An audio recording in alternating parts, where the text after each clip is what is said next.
ঈদের মাঠ সাজানো হারাম, ইটের মাঠ সাজানো কাবিরা গুনাহ। ঈদের মাঠ সাজানো হারাম, বাঁশ দিয়ে হোক, শামিয়ানা দিয়ে হোক, ফুল দিয়ে হোক, আরো কিছু দিয়ে হোক, একেবারেই ফাঁকা থাকবে। দখলের জন্য প্রাচীর দিতে পারে হালকা করে, তবুও বলতে হবে দখলের জন্য দিয়েছি। সেখানে ইমামের জায়গা করা যাবে না, সেখানে ইমামের জায়গা পাকা করা যাবে না।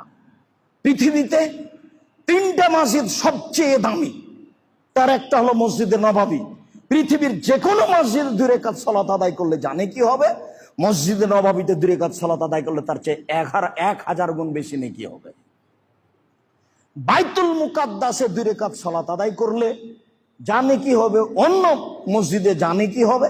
তার 1000 গুণ বেশি নেকি হবে বাইতুল মুকাদ্দাসে 2 রাকাত সালাত আদায় করলে। আর হারামে কাবা ঘরে সালাত আদায় করলে 1,00,000 গুণ বেশি নেকি হবে, আরো বেশি। ওটা কাবা ঘর, কাবা ঘরে 24 ঘন্টা সালাত চলে, কোনো মানা নাই। আর জুমার দিনে সূর্য ওঠার পর থেকে নিয়ে জুমার খুতবার আজান পর্যন্ত সালাত চলবে, যে যত রাকাত পারে।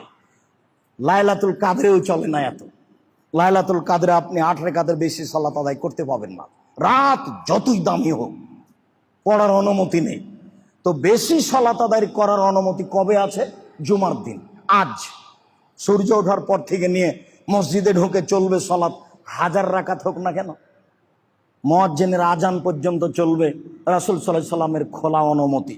তিনি বললেন, তোমরা সালাত আদায় করতে থাকো যা তোমার সহজ সম্ভব হয়।